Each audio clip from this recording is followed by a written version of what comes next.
I'm Emily. And I'm Sierra. Today we're going to share our combat tips on what you can do on your turn. Every battle in Dungeons & Dragons is made up of multiple rounds. Each round consists of everyone taking a single turn. You can do 3 things on your turn. Take an action, a bonus action, and or move. An action is the main thing you do on your turn, while a bonus action is something smaller that you can do if the ability, spell, or attack lists it as a bonus action. Each square or hex on the map is 5 feet.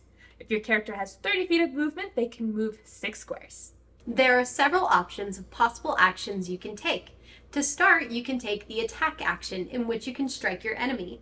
Determining whether you hit or not requires you to roll 1d20 and add your attack modifier to the roll. To calculate what your attack modifier is, most weapons are your strength modifier.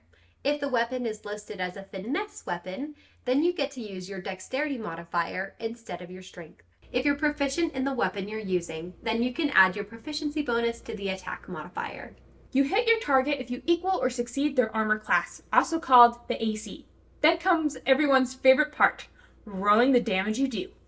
Each weapon will have listed what dice you roll for damage and how many, such as a 1d8. You also have a damage bonus you add to your roll. This is just the ability modifier number associated with your strength or dexterity, depending on whether you're using a finesse weapon or not. The next option of action you can take is the cast a spell action. This means you may pick a spell from your spell list that has the casting time set as 1 action and cast it. The spells have a wide variety of effects and conditions that can change the battle in many ways. Then you have the 3 Ds: dash, disengage, and dodge. The dash action allows you to double your movement for that turn. Disengage allows you to move away from an enemy without provoking an opportunity attack from them. If you choose to do the dodge action, you are preparing yourself for future attacks until your next turn.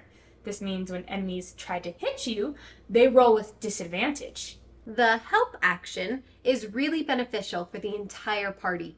You can choose to spend your action helping another character in some way, and that in turn gives them advantage to roll on their turn to accomplish that task. If you're within 5 feet of a creature that's being attacked, you can use the help action to give someone else advantage to attack that creature as well.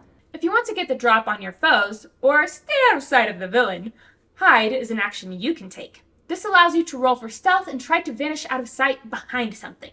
The ready action is basically an if-then statement. If the goblin steps next to me, then I will attack.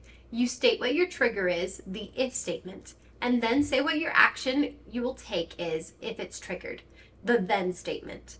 By using the ready action, you're basically using your reaction to take your regular action later in the round. We'll talk more about reactions later on. You can also use your action to search. This means you're taking time in battle to look around using the perception skill to spot something, or using the investigation skills to be like Sherlock Holmes and find hidden clues or traps.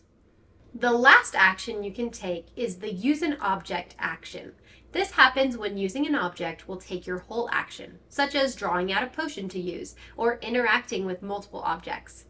In between each of your turns, you get 1 reaction, which allows you to do something during another creature's turn.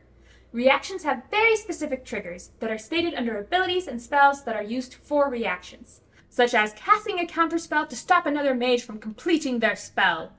If you're next to an enemy and they move out of your reach, you have the option to use your reaction to attack them once while they leave. This is called an opportunity attack. After taking damage, when your character's hit points, or HP, is brought down to exactly 0, this means you are knocked unconscious. If the damage took you down to negative HP, then you are bleeding out. Basically, you're dying. When you're bleeding out, you have to make what's called death saving throws. You have a few chances for your body to stabilize itself instead of dying. To survive, you need to roll 3 successes on a d20, which is a 10 or higher. If you roll a natural 20, you get 2 successes. If it's a natural 1, you fail 2 death saves. You make 1 death save on each of your turns, giving your companions a little time to try and heal you. If you succeed all of 3 of your death saves, you stabilize and are at 0 hit points. If you fail all 3, you die, and only a resurrection spell can bring you back. If you die, you get to make a new character! Yay! This is the basics to what you can do on your turn in a D&D battle. Thank you so much for joining us today. Put in the comments below the D&D questions you want answered. And we'll see you next time. Subscribe. And hit that bell icon so you can get all of the notifications whenever a video pops up. Because, that's a good thing.